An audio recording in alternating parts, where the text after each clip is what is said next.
Hi there guys, it's me Tom from Dolphin Dive Productions, and today's game of our lives game is Age of Empires 2 from Ensemble Studios. Why this real-time strategy game over others? Well, it's just one of my childhood favourites. It was one of my first real PC games when I was younger. I remember babysitters coming around, I was like 9, 10 years old, and just sitting me in front of that laptop, and I just absolutely loved it. It does have a campaign. The campaign itself is very interesting because it offers different campaigns based on certain historical figures, like the Saracen campaign. You follow a certain Saracen leader, same with the English one, and the Teutons and everything like that. So it does offer a varied number of campaign scenarios, which is really good because it keeps the unit fresh. It keeps you with different ideas flowing as well with the way that each campaign is played. So each individual has a certain goal to reach. And a certain end point, and they fight bigger and bigger battles. It shows them growing from small to large and to the height of their power. But the reason why I've chosen this one, because it is my game of my life, is one of my favourite games, is just seriously the customizable skirmishes. Why is it my favourite? It's just such a wide variety of gameplay. You've got your simple resource gathering mechanic, you've got your wood, your food, your gold and your stone, 4 resources that you need to build everything in the game. The villagers as well, the multi-purpose, they're the ones that build your villages, they're the ones that gather your resources, so they're a multi-purpose unit. Sometimes overlooked when the game reaches a later stage, but if you get attacked and you've got a surplus number of villagers, it's a lot easier to regain all your resources that you've lost and build up again from scratch if necessary. And that's one of the really nice things, really good things about this game, is the tactical element to it. Your own decisions impact on how you perform and impact on the actual world itself. If you have a big military might, then great, but the chances are you're using a lot of population to make that military happen, so the chances are that you have less villagers. So if you go out and overextend your army and you don't replenish the units that you've lost, the chances are your army might be wiped out or lost, and then you've got to start from scratch and the enemy will have the upper hand. Buildings as well, each building does a different thing. So you've got your barracks, you've got your military buildings like your barracks, your archery range, and your stable, which creates light cavalry archers and your foot troops. You can upgrade your armies as you go along as well. The more ages you go through, when you upgrade your ages, you can upgrade what units are. So you go from militia to men-armed to longswordsman to champion, from archer to crossbow to arbalist. And at the height of their, if you get to the final age, the units you have are incredibly strong. And that's if you reach that age before the enemy, then you might have the chance to actually take out some of the opposition a little bit quicker before they progress. But it's all about, it depends on what sort of player you are. That's what I love. It caters to each individual players. You can go on the defensive, you can build big walls, you can build multi-layered walls to stop the enemy from getting in while you protect your villagers while they're gathering your resources. You can build watchtowers, which also defend automatically when enemy troops are near. They'll fire arrows and try and hit the enemy troops. Castles as well as building your special units, you also fire arrows at anyone that comes near. And you can fight on water. You know, there are so many elements to this simple game that just make it so replayable. And it's supported by the map options as well. You can choose from small to giant with customizable landscapes, so you can fight with small islands. You can each have an individual island, and you need boats and ships to dominate the ocean. Or you can have a large open map with a massive lake in the middle, so you can fight with your ground troops all the way around the outside, but in the middle is where you're going to get to your enemy the quickest, and that's where you need your navy to really step up and help you. So there are so many elements to this game that keep me coming back, even though it's I got the HD remastered version on Steam, and it's absolutely amazing, but even the original holds its value, not on graphics as well.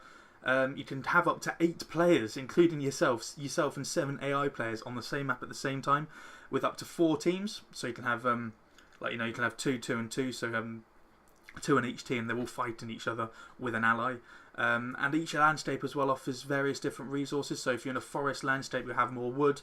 If you're in the gold rush, you have a lot of gold. But in return, that you might not have as many resources. Other resources like food, stone and wood and gold, and those are the resources that start being fought for, if you see what I mean. So once one resource becomes scarce and you find a gold mine, chances are the enemy will find it as well, and then you've got to start protecting not only your village, but you've also got to start protecting your miners and start protecting your lumberjacks as well from being attacked and overrun. Individual civilizations as well, you can have up to, I think it was about 12 or 13 the last time I looked, offering completely different units, completely different tech trees, completely different brand new building aesthetics as well. Each civilization, if you're Japanese, you'll have a lot more oriental looking buildings. If you're British, you'll have solid stone looking buildings the further that you go up. And if you're Chinese, again, you've got this lovely little oriental twist. And sometimes I like the Mongols because they look so primitive, but then as you get bigger and bigger and bigger into your ages, they start to look absolutely fantastic, and their castles as well look absolutely amazing. And their units look slightly different as well. And their special units, each civilization has a special unit. So I like the Britons myself. They'll have a longbowman, which means up close quarters, then they're very weak, but from long range, they're absolutely lethal. So if you get a group of them inside your building, firing over your wall if you're being attacked, they're a great defensive unit as well as being a great offensive unit and supporting your ground troops. You can see just from me talking, you hear how much I want to play it now. You know, there are so many tactical elements to this game. You can simply blitz the enemy base and try and catch them unawares, or tactically stop them from resource gathering and hampering their efforts and weakening them, and then you go in for the kill. And those are just two of my favourite ways to play. There are so many ways that you can play this game, and it's open to all, really, in terms of strategy and tactical elements to it. I keep going on about it, but it's so wide open. You can do whatever you want to win. You can resource whore. You can have as many villagers as you want, but if you don't have that military, you won't win overall. So you win some sort of stalemate. And the opposition as well, the AI are very the harder the difficulty level, the harder they will try and win. So they will try and progress levels above you, and then send in higher ranked units. They'll try and attack you early. And just try and suss you out like a real player would, and it's such a good game, guys. I urge you to go get this one as well. Age of Empires 2 HD remastered if you can on Steam, and yeah, we'll see you on there. Alongside Age of Empires 2, we have today's shout out. Today's YouTuber I think is going to go really, really far on the YouTube scene. She's absolutely brilliant, and that is Tipplefishnem0. If you're not too sure what her channel is or what she's about, feel free. There's a description. There's a link in the description. And in the video itself at the bottom of the video now, and that's going to be there all the way through this little shout out. Please, I urge you to go and check out her channel. She's got so many things on the go. If you can't find something that you want to watch, I am going to call you out as a liar.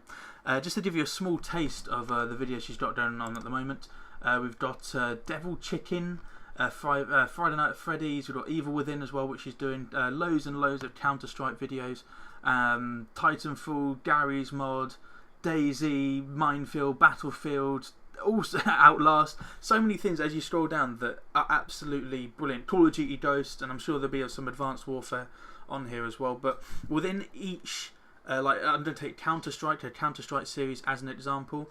She does competitive Counter-Strike, and then she's just her dossing around with friends, trying to outdo each other with knife kills or pistol kills or certain type of challenges like that. And it's clear in her videos that she is a very good gamer. She does absolutely own with the majority of what the challenges are. So it's not her just dying all the time and getting angry. It's some proper quality gameplay, which is why it's no surprise to hear that she is Machinima partnered. And it's obviously why the editing, the passion that goes into the editing, the time that she takes to make sure that each video is of the highest quality, and how much passion she's got towards you guys for bringing you quality content. I can't say enough how much I absolutely love her videos, and I urge you to go check her out. And in a personal sense, Tipplefish was very, very instrumental in my decision to go for the Machinima partnership. Her channel I used as a guideline for what my channel could hopefully one day become in terms of branching out to new audiences. I know from experience, from being a Call of Duty channel to doing bargain bins to doing all sorts of things, how hard it is to maintain your viewers' concentration and maintain the views and maintain the retention of your viewers, and she is fantastic at that. She branches out from horror to Counter-Strike to action to Call of Duty. She has her viewers watching all of her videos purely because of the way that she presents herself. It's absolutely inspirational for me, and her guide video as well to her journey throughout YouTube is an extremely good watch. I would advise anyone who is considering even going for a partnership or even just thinking about it, I urge you to go watch her video. There are so many things that you guys need to take into consideration if you want to take that next step. There's a lot of work that goes on behind the scenes, and although Tips makes it look absolutely seamless, it's a lot of hard work. But if you've got the love and the passion like she has, it comes through in your videos, and that's why people watch you. She helped me. She went above and beyond the Call of Duty with me. She helped me she put me in right contact with the right people over Twitter. She guided me through most of the contract and talk through with what it all entailed and how it went and how to go about it. So tips from me, thank you so much for that. The machinima journey for me has been absolutely fantastic, and I owe a big part of it to you, so thank you so much for your help, and hopefully we'll continue for a long while. So do please sub to her channel, follow on Twitter. She loves to hear from you guys. She's very active on Twitter. She's absolutely mental. I'm going to warn you now.